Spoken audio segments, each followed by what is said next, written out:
యువ నాయకుడు పోటీకొచ్చిన అధికార పార్టీలో సీనియరే పంతం నెగ్గించుకున్నారు. జాతీయ పార్టీ రాష్ట్ర అధ్యక్షుడు అనూహ్యంగా పార్టీ మార్చి ప్రధాన ప్రతిపక్షం నుంచి ఎంపీ అభ్యర్థి అయ్యారు. సిట్టింగ్ ఎంపీ కుమారుడు కండువా మార్చి జాతీయ పార్టీ అభ్యర్థిగా తెరపైకొచ్చారు. ఒక్కరిని మించి మరొకరు అన్నట్టుగా ఉంది ఎస్సీ రిజర్వ్డ్ సీట్లో రాజకీయం.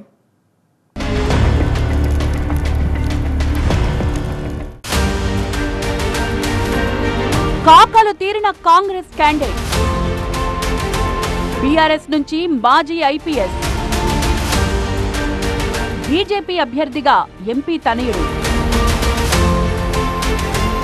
ఇంట్రెస్టింగ్ గా ఉంది కదూ. ఎస్సీ రిజర్వ్డ్ నాగర్ కర్నూల్లో ఓటర్లు ఎప్పుడూ చూడలేదు ఇలాంటి కాంబినేషన్. పార్లమెంట్ ఎన్నికల ప్రచారం ఇక హోరెత్తబోతోంది. 3 ప్రధాన పార్టీల అభ్యర్థులు ఖరారవడంతో కీలక నియోజకవర్గం నాగర్ కర్నూల్లో త్రిముఖ పోటీ తప్పదనిపిస్తోంది. పార్టీ సీనియర్ మల్లు రవికే టికెట్ ప్రకటించింది కాంగ్రెస్ అధిష్టానం. బీఎస్పీకి గుడ్ బై చెప్పి గులాబీ కండువా కప్పుకున్న ఆర్ఎస్ ప్రవీణ్ కుమార్ బీఆర్ఎస్ అభ్యర్థిగా బరిలో ఉన్నారు. వీరిద్దరికంటే ముందే బీఆర్ఎస్ సిట్టింగ్ ఎంపీ రాముల తనయుడు భరత్ ని నాగర్ కర్నూల్ అభ్యర్థిగా ప్రకటించింది కమలం పార్టీ. అందరికంటే ముందుగానే బీజేపీ నాగర్ కర్నూల్ అభ్యర్థిని ప్రకటించి ప్రచారాన్ని కూడా ప్రారంభించింది. ఎంపీ రాములు కుమారుడు కల్వకుర్తి జెడ్పీటీసీ భరత్ ప్రసాద్ తొలిసారి తన అదృష్టాన్ని పరీక్షించుకునేందుకు ఎన్నికల సంగ్రామంలోకి దూకారు. మరోవైపు మల్లు రవి కాంగ్రెస్ నుంచి చివరిసారి ఎన్నికల బరిలో నిలుస్తున్నారు. గతంలో నాగర్ కర్నూల్ నుంచి 2 సార్లు ఎంపీగా గెలిచిన ట్రాక్ రికార్డ్ ఆ సీనియర్కుంది. అసెంబ్లీ ఎన్నికల్లో బీఎస్పీ అభ్యర్థిగా అదృష్టం కలిసిరాని ఆర్ఎస్ ప్రవీణ్ కుమార్ రూటు మార్చారు. బీఆర్ఎస్ లో చేరి తొలిసారి పార్లమెంట్ ఎన్నికల బరిలో నిలిచారు ఆ మాజీ ఐపీఎస్. రిజర్వ్డ్ స్థానం కావడంతో నాగర్ కర్నూల్లో ఆచితూచి అడుగులేస్తున్నాయి ప్రధాన పార్టీలు. నియోజకవర్గంలో అత్యధికంగా ఉన్న మాదిగ సామాజిక వర్గం ఓట్లను ఆకర్షించడమే లక్ష్యంగా ముందుకు సాగుతున్నాయి బీజేపీ, బీఆర్ఎస్.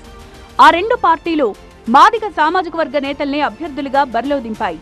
కాంగ్రెస్ పార్టీ మాత్రం రాష్ట్రంలో అధికారంలో ఉండడం, పార్లమెంటు పరిధిలో 7 అసెంబ్లీ స్థానాల్లో 5 చోట్ల కాంగ్రెస్ ఎమ్మెల్యేలు గెలవడం, అలాగే మల్లు రవికి నియోజకవర్గంతో ఉన్న అనుబంధంతో విజయంపై నమ్మకంతో ఉంది. చివరిసారి బరిలో ఉంటానని చెప్తున్న మల్లు రవి విజయంపై ధీమాగా కనిపిస్తున్నారు.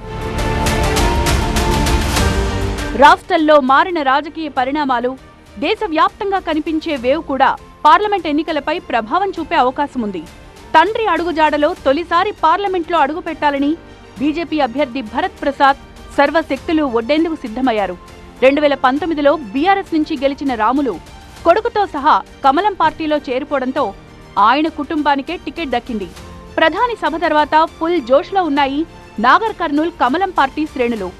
అటు మాజీ ఐపీఎస్ అధికారి ఆర్ఎస్ ప్రవీణ్ కుమార్ అనూహ్యంగా బీఆర్ఎస్ అభ్యర్థిగా తెరపైకొచ్చారు.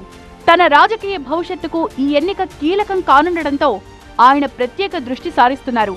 సిర్పూర్ కాగజ్నగర్ నుంచి బీఎస్పీ అభ్యర్థిగా ఓడిపోయిన ఆర్ఎస్పీ ఎంపీగా గెలిచి పార్లమెంట్లో అడుగు పెట్టాలని టార్గెట్తో ఉన్నారు. ప్రచారంలో మాటల తూటాలు పేలుస్తున్నారు ప్రవీణ్. దేశ, రాష్ట్ర రాజకీయాల్లో మార్పులు నాగర్ కర్నూల్లో తీవ్ర ప్రభావం చూపే అవకాశం ఉంది.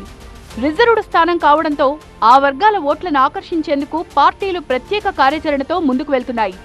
ఉమ్మడి మహబూబ్ నగర్ సొంత జిల్లా కావడంతో మహబూబ్ నగర్ తో పాటు నాగర్ కర్నూల్ సీటును ప్రతిష్టాత్మకంగా తీసుకున్నారు సీఎం రేవంత్ రెడ్డి.